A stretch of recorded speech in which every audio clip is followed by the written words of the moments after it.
Totoo bang ikaw ang pinakamaldita sa BNT? Totoo naman. Bibili ka pa ulit ng bahay. Nagsisisi ka ba sa pagpaparetoke mo? May mga times na parang nagsisisi ako. Bago matapos tong taon, may another surgery tayo. Sana buhay pa ako. Tikin na.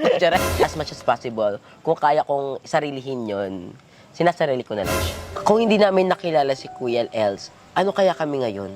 Sorry, kasi may mga times na parang guilt ko, na-disappoint ko siya. Nasasaktan ako para sa kanya. Kasi hinayaan niya yung mga taong masasama ang ugali. Hayaan, saktan siya.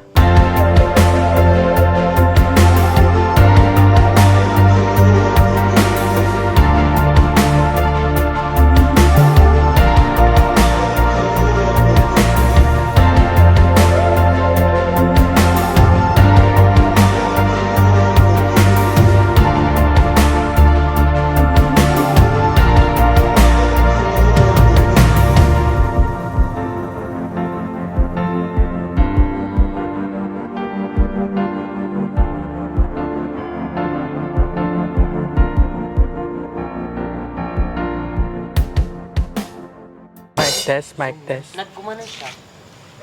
Nag-zoom. Ah. Ganun talaga. Compress. I-zoom out ko na lang. Hindi, picture mo na lang para makita. Ba yung flu? Mino ko niyan? May sakit ka ba? Masukit po. Grabe naman dedication sa work. Okay na to.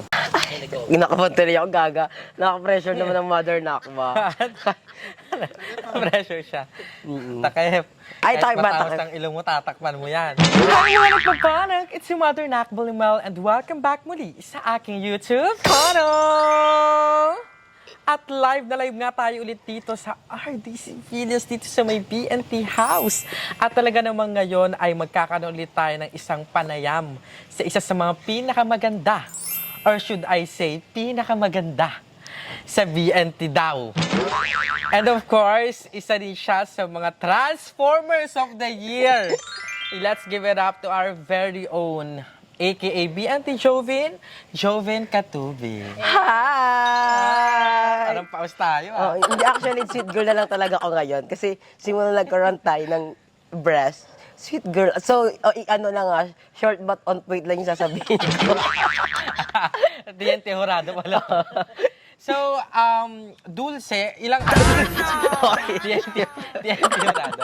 Okay, so wait lang. Sabi ng ating wardrobe, meron daw tayong mga buo-buo. Nagbumukha daw tayong crinkle sa camera. Pero yan, nais ko munang batiin ang BBK. Ayan, bibingka all day fresh. Sarap na binabalik-balikan. Yeah. So nakita ko lang to dong karton, ginupit ko lang para may plaka ko ng laman. Pero anyways, Joven, are you ready sa ating makadabag ng daming mga tanong? Actually, ready naman ako, pero kasi yung mga bakal na panood ko yung mga, tapata mo sa nila, umiiyak sila. So, sabi ko sa sarili ko, I try my best na hindi ako umiyak. Gusto ko maging kahit paano maging good vibes to. Yung Yes. parang ayoko ipakita. Basta bahala na kung ano mangyayari sa mga tanong. Pero I'll make sure na sana hindi ako maging madrama. Emotional. Yung sagutin ko lang yung tanong na dapat kong sagutin. Pero kung Kerry, kung dapat mong i-release mo, Oo, kasi okay i-release. na, kahit magwala Hindi, ka, pag, okay lang. pag umiiyak kasi ako, pinapakat ko yung camera eh. Kasi nakat yung vlog. Charot. Anyway, so mag-umpisa na tayo. So last time nga si BNT Andrew ang ating nakapanayam. Ngayon is si BNT Joven. Nakakaba yun eh. Bigatin yun eh. Bigat. Ang bigat talaga, nasira upuan. Ito yun o, lumundo. Anyway, so let's start this interview. So, lahat ng bayut ay inas ko ang question na to. Ah? Sa kasalukuyan, Joven, kumusta ka? Actually, naman ako, so far, okay na okay ako. May mga chances lang talaga, may mga times na talaga na parang iniisip ko na ayoko na, ganyan. Kasi sa mga di nakakaalam, talaga ko rin nag-vlog, hindi nagbablog. Kasi, sabi ko talaga, hindi ko na rin kasi gusto talaga yung ginagawa natin before, unlike ngayon, which is yung pagbablog na, nakakapagod siya. Pero syempre, ito kasing bread and butter natin. So, wala tayong choice. So, pinipilit ko pa rin talaga bumalik ako sa kung ano ako before. Pero hindi mo na kasi talaga yung parang mababalik. Kasi nagbabago talaga, di ba? Sabi nga nila, change is constant. Di ba? Short but on point. Pero ayun, okay naman ako ngayon. Pero kinakaya ko kasi may mga problem talaga tayo na pinagdadaanan. So, kinakaya ko siya. Pero, yun nga, may mga times din talaga na parang mapapaisip ka na ayaw mo na. Pero wala kang choice kasi di mo pwedeng takasan yung problema. When did it start? Yung fire parang medyo nag-fade. Yung Hindi fire ng pagbablog. Kailan to nag-start? Actually, yung talaga, yung bago matapos yung taon. Kasi sabi ko, OMG, 2024 na next year. Ano na magiging plano ko? Parang, ganito rin ba talaga ako parang, ganito ba ulit ako? Ganito na ba matatapos yung taon ko na parang, I don't know kung ano ba talaga magiging takbo ng buhay ko. Siyempre, pag tumatanda tayo, hindi naman for the enjoyment lang tayo, di ba? Parang mapapaisip din tayo na, dapat may goal ka, hindi pwedeng vlog lang talaga. Which is sinasabi naman ng mga viewers natin na wag lang pagbablog yung lagi yung inaatupag kasi hindi naman talaga yung for forever. So, ako, napapaisip ako na ano ba magiging plano ko this 2024? So, ayun, yung January hindi ako nag-upload kasi ina-analyze ko sa sarili ko kung ano ba dapat kong pwedeng gawin kung hindi na ako mag-vlog. Gano. Pero, ganun pa din, mag-vlog pa din. Pero tao yung minsan, pag medyo feel natin nakapapagod tayo, parang note ko yun sa sarili ko. Kasi minsan nararamdaman ko yan. Yung parang, pwede naman tayo mag-stop saglit, huminga. Tapos, mag-ano ulit, i-assess natin yung sarili natin. Ano bang dapat natin gawin? Ano yung gusto natin? And ano yung mga bagay na yung energy natin is dapat nating doon ilaan. So, tama. May mga times talagang ganyan. Kaya tinatanong ko yun sa mga bayot sa inyo. Kasi, tawag dito, iba-iba kasi kami ng may mga silent battles din kami. So, kaya ko tinatanong, kumusta? Kasi, marami kaming problema talaga pinagdaraanan. And somehow, atong tapatan with Ate Mulim, natutuwa ako kasi naging outlet din siya. Kasi mas naiintindihan ng tao yung, Nararamdaman ng bawat isa. Oo. Ang tanong, bakit hindi nag-upload si Joven? At least kahit paano, napapaano namin, napapahatid natin yung mensahe. Pero, yan, ang next natin is, kumusta ang love life ng isang Joven? Actually sa magtatanong, wala po akong love life. Yung mga sinasabi-sabi ko na love, wala lang, yung trip-trip lang yun. Pero meron nagpapasaya sa akin. Pero gusto ko pag dumating yung time na yung tamang time na talaga, ayokong i-public siya. Kasi ang guru talaga, recently, yung mga friend kong BNT, ang naapektuhan yung mental health nila dahil sa mga sinasabi ng tao about sa relationship, kung ano meron sila ngayon. So ayoko dumating sa punto na pati yung mga viewers ko magdi-decide kung ano dapat mangyari sa love life na meron ako. So gusto ko private siya, pero masaya naman. Gusto ko rin kasi parang napapagod na rin kasi ako parang sabihin ng mga tao, dapat ganyan, dapat gay jowa mo, ganyan, dapat ganyan. So, gusto ko talaga na pag dumating yung time na yun, gusto ko sa akin lang siya, ganun. Kasi, ang dami rin kasi talagang yung action, before nga meron akong apam. Nagulat ako, kilala nila kung sino. So, nalaman nila dun sa following list ko sa Instagram. So, nakakaloka, parang, ang bilis. Parang ang grabe talaga mga Pinoy talaga. Pag alam nilang may nagpapasaya sa yung tao, kikilalanin nila kung sino. Oo. Nasa dugo na natin. Nadugo talaga. Oo, yun nga. Kaya sabi ko talaga, pag dumating yung time na para sa akin, hindi ko na siya ipagkakalat. Yung mga yung mga close friend ko lang yung mga kilala kung sino siya, ganun. Pero okay din yan para kahit paano may isa ka pang naka-private sa'yo. Kasi open book na tayo eh. Totoo. Diba? Pero leading to my next question, may afam ka pa. Kasi nabanggit mo na meron ka ng afam. Sa ngayon, meron ka pa. Since may nagpapatibok na sa'yo, ng puso mo ngayon, meron pa bang iba doon? Or may afam ka pa ba? Actually, siya, foreigner siya. Siya, nakatira siya sa Europe. Europe-based? Oo. Pero ayun nga, ang nakakatawa kasi, hindi ko talaga balak sabihin na vlogger ako. So, nalaman niya, yung sinerge niya sa YouTube. Kasi nagtataka siya, ba't ang dami ko dong like sa TikTok, sa Instagram. Tapos yun, nalaman niya na vlogger ako. Inaccept niya naman. Pero yun nga sabi niya, ayaw niyang malaman na ayaw niyang ipakita ko siya sa vlog. Okay. Ayaw niyang ma-publicize. Yan na lang nilimit dyan yung screenshot. Sige, go. Yung screenshot. Sige, magbibigay si Job ng screenshot. Pero, anyways, yun? May meron bang connection yung enhancement sa AFAM, sa foreigner? What do you Parang, kaya ka ba nagpapa-enhance because gusto mo magkaroon ka ng foreigners? Actually, first, parang hindi naman talaga siya yung primary choice ko talaga. Kaya rin lang ako nagpapa-enhance kasi gusto ko ma-fulfill yung kulang sa akin. Yes. Kasi before, iniisip ko, before yung wala pa akong inong, wala pa akong jogging, super, talaga ako, grabe yung insecurity sa sarili ko. May mga time na parang gusto kong, alam mo yung parang imposible, parang gusto kong bumili sa ibang katawan. Kasi grabe talaga yung insecurity sa sarili ko. Pero, yun nga, I'm so happy naman kasi dahil sa pagbablog, meron akong, nakapaglikom ako ng money para makapagpa-enhance. So, ayun, masaya naman ako kung ano naging resulta enhancement ko. Pero eto, balik tayo dun sa AFAM. Tawag dito, pag kayo, inaano mo, ikaw Mika, personally, sinasabi mo ba agad na trans ka? Oo, yun ang sabi ko agad. Kasi before kasi, yun nga, yun sa first AFAM ko, hindi ko sinabi na trans ako. Pero yun nga, pero dumating yung time na grabe na rin yung ano ko sa kanya, yung parang, na-follow talaga ako. Doon ko sinabi. Tapos, okay naman sa kanya, na trans ako. Pero, napansin ko, sinabi niya lang yun na okay lang sa kanya para maging, parang... Hindi ka masaktan. Masaktan. Pero yung tumagal na, parang nagbabago-bago na siya. Hindi madalang na yung pag-uusap namin. May mga times na after a week, dun pa lang siya mag-chat sa akin. Pero ngayon nga, yung bago, alam niya talaga, sinabi ko talaga sa kanya na trans ako. And I'm so happy kasi siya naman yung unang nag-message sa akin. Dumaan siya sa sa Instagram DM ko. So, ayun. So, gano'n na kayo kalalim ngayon? Parang, Getting to know pa din. getting to know pa din, pero mas deep pa doon. Actually, kakaisip pa namin 3 days.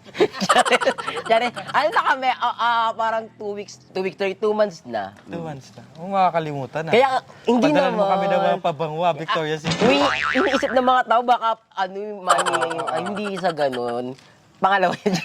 Charot lang. Hindi, masaya ako sa kanya. Kasi ganun yung connotation eh. Na pag nag-afam ang isang Pilipino, isa na namang Pilipino ang nakaahon sa kahirapan.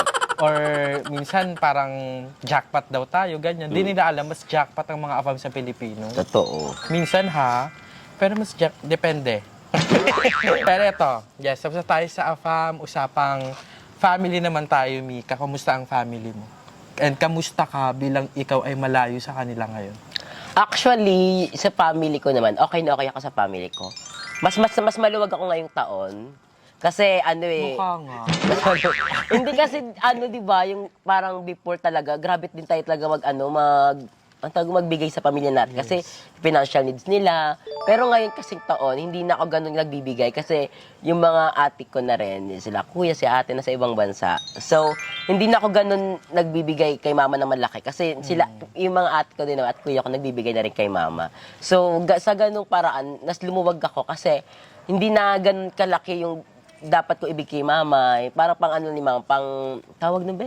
Panggastos. Panggastos na lang ni mama, ganyan. So, masaya ako kasi hindi na ako pressured na mag-vlog kasi kailangan may babayaran ka, may ibibigay kay mama mo. So, ganun siya. And yung relationship ko naman kay mama, masaya ako kasi tanggap nila mama kung anong nangyayari sa buhay ko ngayon. May mga times lang din na nalulungkot sila kasi bakit parang hindi ako nag-upload. Kasi sila mama, kahit na lagi ko silang kausap, rin sila mama na bakit ako nag-upload. And sila mama naman kasi din nagtatanong. Di na kasi ako open sa pamilya ko na na yung mga problema ko, yung mga ganyan. Ayoko na nakikita nila mama may pinagdadaanan ako. Kaya as much as possible, kung kaya kong sarilihin yon, sinasarili ko na lang siya. Actually, ganun talaga, tayo minsan. Kasi meron nakapagsabi sa akin, pag once daw na alam mo namang ikaw yung makakasolve, tapos sasabihin mo pa sa parents mo or sa mo, parang makakadagdag lang ng stress sa kanila. So, better, gawan mo na siya ng solution before you share it.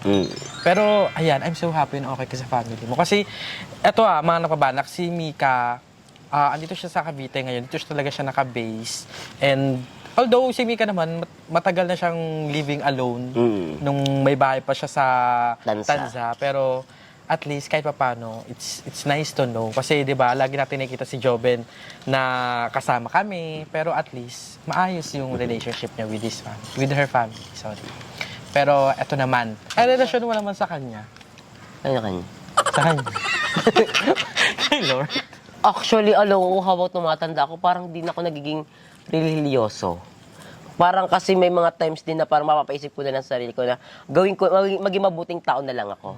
Kasi habang tumatanda tayo, ako kasi Christian born talaga ako. So, madami akong na-experience na mga ibang relihiyon. So, parang kahit ano mangyari, ang gawin mo na talaga sa buhay mo is maging mabuti ka. Parang ibigay mo sa tao yung pagiging mabuti mo kung deserve nila. Kung karapat-rapat silang respetuhin, irespeto mo. Pero kung alam mo namang binabastos ka, kung sino ka, syempre bakit mo sila re-respetuhin, di ba? So, ganun lang. Kung paano kayo respeto ng tao, ganun ka lang din sila i-respeto. So, ganun yung paniniwala ko. Nasa sa tao nga siya. So, regardless kung ano mga relihiyon mo, kung demonyeta ka, doon ka talaga. Pero ito, anyways, magbabalik tayo ng kaunti. Right after the issue with Madam Ivan, ba, grabe, isa ka sa mga tayong tatlo kasi nila, di ba, ang 50K girls. 50K girls. 50K na. Charas.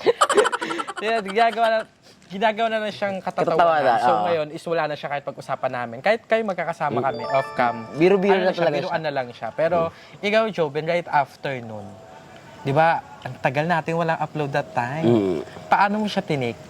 The bashers, the comments. Kasi alam ko, ikaw talaga yung pinaka-inano nun eh. Pinaka-dinukdik ng mga tao nun eh. Paano mo siya tinik? Ako naman kasi talaga, yung personality ko talaga, matapang talaga ako. Hindi ko talaga hinaayaan na yung mga basher is kainin talaga ako. So, before, kung i-analyze ko yung nangyari sa akin before, masaya. Parang hindi naman talaga ako naapektuhan. Kasi, alam ko naman sa sarili kung sino ko. And yung time naman na yung dumating point na yung nababash tayo, ako din nababash, magkakasama tayo. So, hindi ko nararamdaman yung mga basher kasi nararamdaman ko yung love sa akin ng mga bayot, nila Madam Ellie, nila Ate Suset. Kasi di ba that time lagi tayo nakatambay kay Mother Queen. So, walang time na pumapasok sa isip ko talaga na yung mga basher. Tsaka ako kasi parang Capricorn kasi ako, so dead mo talaga ako sa mga basher talaga. Parang, Sumagot ka pa nga. oo, di ba? Sumasagot pa na si Joven. Matapang ako eh. Parang, kaya ko magbardagulan. Oo. And, pero yun nga, dun sila mama nag-ano sa akin na huwag ka na sa patuloy yung mga basher, hayaan ko na lang talagang lumamig yung mga tao, hayaan ko na lang yung mga basher. So ayun, thankful din ako sa family ko kasi andyan sila para i-guide ako sa dapat kong gawin. Kasi yung mga family mo rin talaga yung makakaalam eh. Yes, Kahit sabi mong matanda ka na, kahit 21 pa lang ata tayo, 22, 20, basta ganun. Kahit ganung age, kaya di mo talaga alam lahat. Magulang mo pa rin nakakaalam. Which is sinabi sa kanila mama na huwag ko na lang patuloy mga basher, hayaan ko na lang. Kahit nga minsan di mo na sabihin eh, no? Alam nila. Oo, alam Problema nila. ka. Shot ka bigla. Nakakaramdam din talaga sila. Pero ayun, ano yung difference na ngayon okay na tayo kaysa nung medyo nagkaroon tayo ng gap sa isa't isa? Yung kala Madam Ivan. Oo. Actually ngayon, yung naging okay tayo, mas naging malawak sa lahat. Parang alam na natin kung paano intindihin yung bawat isa. Less na yung away-away, less na yung tampuhan. Parang this time, mas naging open up tayo sa mga feelings natin. Parang hindi na natin hinahayaan na magtatanim ka pa ng sama ng loob. Ngayon, masaya naman kasi parang casual na lang lahat. Casual, kung trabaho, biruan, kwentuhan, ganun. Yes. Kahit sila, Madam Ivan, din namin lagi nakasama kasi Madam Ivan nasa, nasa impyerno. Nasa Carlaville, di naman siya lagi nakasama. Ayun, wala pa rin. Kahit di naman siya nakasama araw-araw. Casual. Okay pa din, di ba? Parang kami, kumbaga parang low maintenance friendship. Oo. Yung parang kahit kami, alalapit na namin pwede kami nakikita-kita minsan. Pero pag nag-usap-usap naman, Tsaka May sabihin mo dagulan. kasi na parang hindi tayo magkita after a year, parang okay pa rin. Yung parang ganun lang talaga siya, oo. best friendship yung ganon. If meron kang ganon na friend mo ng high school at hanggang ngayon, close mo pa din, i-treasure nyo yun. Kasi bihira yung ganon. Anyways, eto naman, Joven, medyo magiging na tayo. Masindi. Nagsisisi ka ba sa pagpapareto ka mo?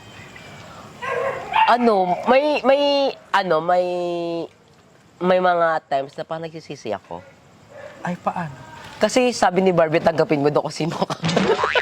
Charay, may mga times ako kasi, hindi naman sa dahil nagpagawa ako, nagsisisi ako kasi parang dapat pala, pinush ko na yung pinakamalaki. Yung parang, Sisi siya sa size. oo, sa size. Kasi itong breast ko talaga, ang liit niya. Actually, parang same nga lang siya nung si Joby nung hindi pa siya Oo, nagpaparetoke. Pero diba? ngayon lang, mas firm lang. Pero yung size, kung mas pinalakayan pa, mas magiging visible. Pero yun lang, happy naman ako sa naging result kasi wala ka naman choice na magsisika. Kasi kung papabago, may budget ka pa ba? Parang, di ba, di na kaya. So, tanggapin mo na lang kung ano yung napagawa. Pero happy naman ako kasi madami pa nagsasabi na ang ganda ng boobs ko, ang ganda ng ilong ko. So, ayun na rin nagmamatter sa akin para kahit papaano, mas maging masaya ako. Ano yung next? May plan ka ba? May plan talaga ako bago tumatapos tong taon. May another surgery tayo, pero hindi ko muna i-spoil kung ano yon. Pero abangan lang nila kung ano yung mangyayari sa upcoming surgeries ni Mama. So, abangan niya, bago tumatapos tong 2024, may another surgery tayo. Transformer nga tayo! RNM series. Oo. Ito ni Mama series. Ayun, excited ako. Sana mangyari siya. Pero sa ngayon, Mika, tawag dito, ano yung difference nung wala ka pang ilong, wala ka pang ano, sa ngayong meron ka na? Yung deep, ang mas mahirap kumilos. Kaya mas kailangang mag-ingat. Yes. Kasi alam naman ng mga bayot yun na mas umarte ako ngayon, di ba? Ibang level. Di ba, yung arte, mas naging maingat talaga ako sa sarili ko kasi lalo na pag nadapa ako, mahirap na. Lalo na pag napaaway ako, alam na kung saan yung tatargetin sa akin. Di ba? So, mas naging maingat ako ngayon na dapat ka lang. Yung galaw. Galaw, compose oo, ka. ganun. Pag babalibol, pag nagbabalibol ako, sila lang kalaro ko kasi alam naman nila na hindi pwedeng lakasan yung palo, di ba? Pero pag iba kalaban ko niyan, for sure tatargetin ako niyan kasi, di ba? Siyempre gusto ng tao na may issue yung ganun. Pag sa volleyball, di ba, matamaan yung ilong mo. Oo. Ganun. Big deal ang pag nakamukha ka sa volleyball. So, ayun, nagbago din talaga yung lifestyle ko. Yung lifestyle sa paglalaro. Pero in regard sa self-esteem naman, yung confidence. Oy, grabe talaga yung self-esteem ko this time. Parang, mas proud ako sa sino ako. Parang, syempre, before kasi, di ba, pag niretokada ka, nakakaya na niretokada. Pero ngayon kasi, itong generation natin, para pag retokada ka, dapat mas proud ka. Kasi pinaghirapan mo yan, di ba? So, ngayon, mas proud naman ako. Di ko kinakaya na retokada ko, na ganun gawa, ilong ko gawa, dede. Hindi ako kinakaya kasi totoo naman, ang ayaw ko lang, na-offend lang ako kapag hindi ko close. Sinasabihan ako, gawa ka ba? Parang sino ka? Pa itanong sa akin yan. Pero okay lang sa akin na magal. Pero depende lang din kasi yan sa Sa delivery. Sa delivery, kung nangi-insulto ba or just curious lang talaga siya. Pero sinasagot ko naman talaga sa mga tao na retokada ako. Tama. I-level natin. Sa ano yan? Yung level of friendship, yung closeness, doon natin ibase yung mga tanong. Baka mamaya, no overstep na natin, birayin talaga kayo. Pero ito, totoo bang ikaw ang pinakamaldita sa BNT? Totoo naman. Aminado naman ako, nakikita naman sa vlog yan, maldita talaga ako. Pero hindi naman ako yung maldita na parang totoo din naman kasi talaga. Minsan kasi iba rin talaga ang bilit ng mama. Ina-atake rin talaga ako ng hormonal imbalance ko. Pero aminado naman ako yung pinakamaldita. Pero ako din naman yung isa sa mga soft-hearted naman din. Pero ako honestly speaking, si Mama, meron siyang times na pag nakuha mo yung pitik niya, ay, die. Talagang Yung pitik bumbara. talaga. Tatala talaga. Meron namang mga times si Mama na siya talaga yung aasikasuhin ka talaga. Lalo na pag, basta, alam niyo naman yan, marami ng times, ako personally, marami ko na-experience maraming times na. Tapos si Mama yung laging mangunguna sa pagluluto. Yun na-appreciate ko kay May, magunguna sa pagluluto. Tapos pag may mga pagbubuk ng Grab, ayan. Mga ganong bagay, mga small things lang yun, pero diba, sobrang laking bagay. And at least, diba, honest si Mama. Honest naman, hindi ko pwede sabihin na, hindi ako pinakamaldita. Parang plastic ko naman, di Pero ba? it doesn't mean na, na lahat kami ay santo. Oo, ganun. Kanya-kanya kaming pitik din talaga minsan. Ganon. Where do you see yourself 5 years from now? Ayun nga iniisip ko. Kaya nga, divide ako nakapag-upload lately kasi ina-analyze ko sarili ko. Pero, hindi ko pa talaga alam kung ano mangyayari sa akin. Kasi, hindi ko talaga alam. Pero, gusto ko talaga, after 5 years, sana buhay pa ako. Yun na lang yung wish ko na healthy ako. Kasi di ba nagmamawala yung problema. Ang wish ko na lang sana, after 5 years, buhay pa rin ako, masaya ako. Ganun na lang. Pero, gusto ko din magkaroon, hindi ko din talaga alam kung ano magiging plano ko, pero ina-analyze ko pa siya ngayon. Pinifigure out. Pinipigure out ko pa. Feeling ko nagkaramdam mo kayo minsan eh. Yung what will happen next. Oo. Yung ganon, yung question na ganon. Kung nasa midlife crisis na tayo. Yun nga, nasa Parang midlife aga, crisis no? tayo. 25 na tayo, di ba? Pero imagine nyo, napakaaga. Parang may dadaan. Tayo, Wala. Like lang. Pero, eto naman, Mika. Kasi may mga nakita akong comments para din malinawan sila. What happened doon sa bahay mo? Ay, yun nga, nasabi ko na yun sa vlog ko. Panoorin nyo na lang yung link. Hindi, yun kasi, sa kukwento ko siya ulit para maliwalagan Kahit yung mga yung tao. short but on point. Short but on. Binenta ko yung bahay first kasi ayaw nila mama sa Cavite. Ayaw nila mama. So, parang anong sense ng bahay doon kung di naman titira nila mama? So, ikaw lang. Oo, ayoko. Kaya ko mag-isa, pero ayoko rin kasi environment doon. Walang Tahimik nga tao, doon. tahimik, ang hirap pumasok. And ayoko rin tumira doon. Kaya ko rin siya binenta kasi nga, pag alas 11, wala nang sasakyan. Para kung nakatira sa ghost town. Eh ako kasi ko night goer ako eh. So, mas active lang ako sa gabi. So, paano ko babiyahin nung walang sasakyan? Di ba? Lalakarin ko. Ang layo Ganon. palabas. And hindi ko rin kasi na-feel yung bahay na para sa akin. Hindi ko mararamdaman mo kasi yun eh, parang hindi para sa'yo. So, ibinenta ko siya. And ang maganda na naman kasi sa nangyari sa akin doon is ko siya, Investment. Oo, naging investment ko siya. Hindi siya yung nawala lang. Naging investment ko siya at the same time, tumubo pa ako. And I'm so happy kasi may bumili nakakilala natin na isa sa mga avid fan natin. And thank you so much. Oo. Pero, Yun na lang. since, first of all, congratulations. Kasi kahit pa paano, nabawi. Tas may tubo. Oo. Pero ito naman, since if ever magkaroon ka ng isang location na fit na for that sa mga reason, bibili ka pa ulit ng bahay. Hindi na ako bibili ng bahay. Ang hirap ng, tama nga yung sinabi sa akin nila, mahirap yung, yung monthly kang may huhulugan. Ang hirap, nakaka-pressured siya. Kasi parang, my God, may babayaran ako this month. Ang hirap. Parang, paano pag wala? Utang ka. Tapos, paano babayaran yun? Inutangan mo. Di ba? So, na-realize ko rin talaga na, once na bumili ako ng bahay, gusto ko talaga yung bayad na. Yung wala na akong babayaran. And gusto ko talaga sa probinsya. Kasi gusto ni mama. Gusto kasi ni mama yung magtanim-tanim. So, bala ko talaga bumili sa Tarlac ng lupa. Tarlac? Sa Tarlac ako bibili ng lupa. Pero di mo ba naisip yun na parang mas okay din minsan na parang may monthly kasi mas ma-urge kang mag-work ng mag-work. Ayoko yung, hindi ako ganun tao. Parang masisip, yung parang kang may gagawin dapat. Oo, hindi ko kaya yung ganun. Kasi gusto ko yung chill-chill lang sa life eh. So ayoko yung talagang may babayaran. Yun yung pinagsisihan ko na ginawa ko sa life ko talaga. Yung bumila ko ng bahay na monthly kong hulugan. Kasi hindi naman kasi stable yung pagsahod natin dito sa vlog, di ba? So pag may mga tayo talaga mababa, wala kang choice pa talaga kasi hindi ka naman nagsipag. So narealize ko talaga na ayoko talaga yung may monthly hulugan. Kasi yun pa nga lang sa may monthly kang may binabayaran sa mga utang-utang, ang hirap na, di ba? Yes. Patro pa kayo yung bahay na kailangan required ka magbayad monthly. Tapos pag di ka nagbayad month nun, may tubo na siya kasi interest, di ba? Pero at least, di ba, it's nice to know. Kasi kahit pa paano, alam mo yung gusto mo. And reasonable na parang may bahay na kasing mama niya. So, ba't pa nga siya bibili ng bahay? Tsaka ako talaga parang, ako rin talaga, isa rin sa mga sinasabi ko sa sarili ko, kapag alam ko yung isang bagay nagbibigay ng stress sa akin, bibitawan ko na. Kahit gaano pa yan kalaki or kababang problem, bibitawan ko yan. Ayoko yung sarili ko na pipilitin ko. Gusto ko na i-let go agad. Life is short kasi, parang ayokong pagdadaanan ko siya. Kung kayang bitawan mo na. Parang don't strap yourself out. Oo, ganun na lang. Kahit mahirap siya, binitawan ko talaga siya. Pero sa kasalukuyan, mama, paano mo marirate yung level ng hirap ng pagiging breadwinner from 1 to 10?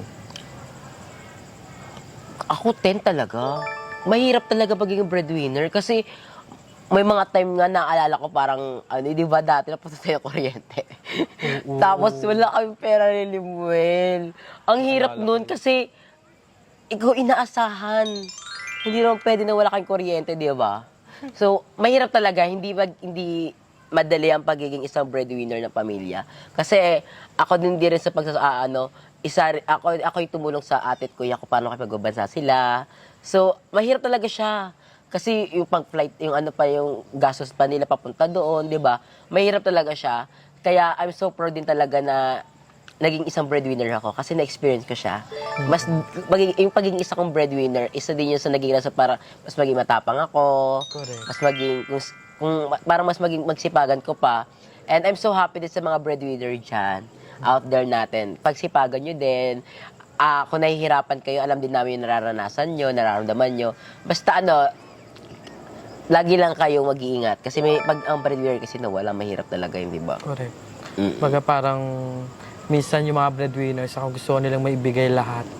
Yung sarili nila na sacrifice. Oo, di na na. Oo. Pero yun, tama yun.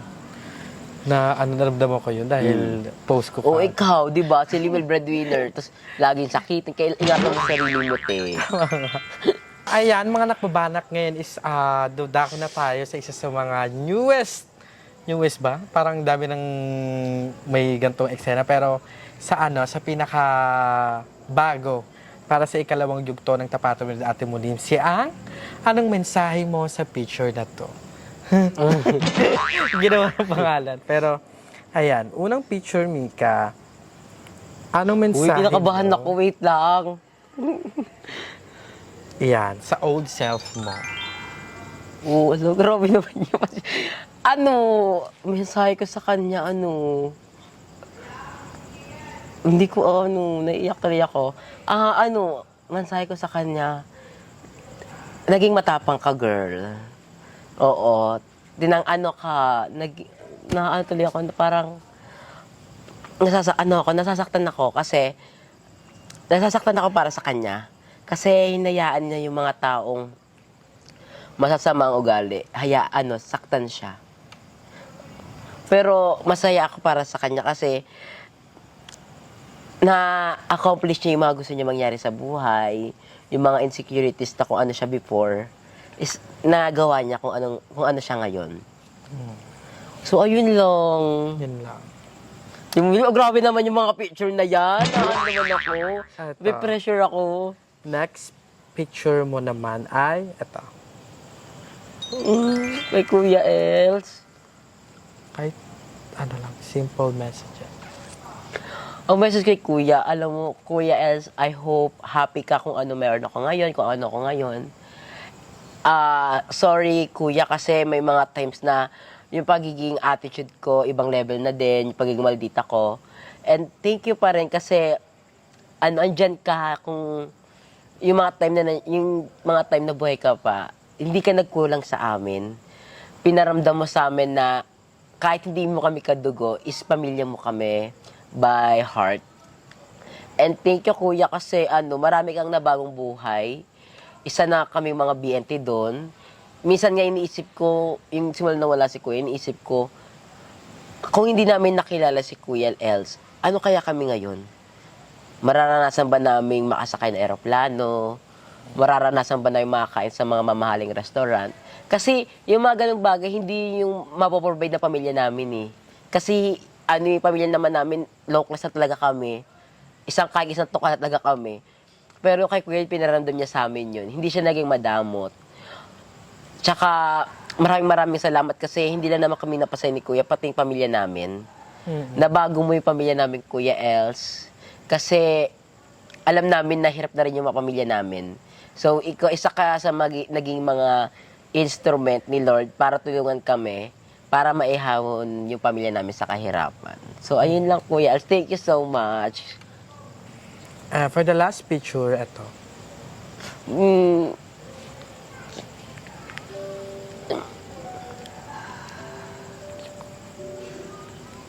Ako niya ni Muet. Okay lang.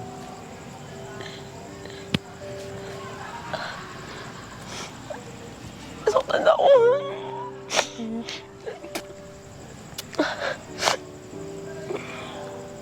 Ayoko mga maging drama-drama, di ba? Pero yun nga, sabi ko talaga ayoko iiyak. Pero naiiyak na ako. message ko kay mama, hindi kasi ako sanay mag-message sa ano, yung parang, kasi kay mama, never talaga ako minsan sabi ko kay mama, I love you, hindi ko talaga sinasabi kay mama, kasi hindi talaga ako ganun tao.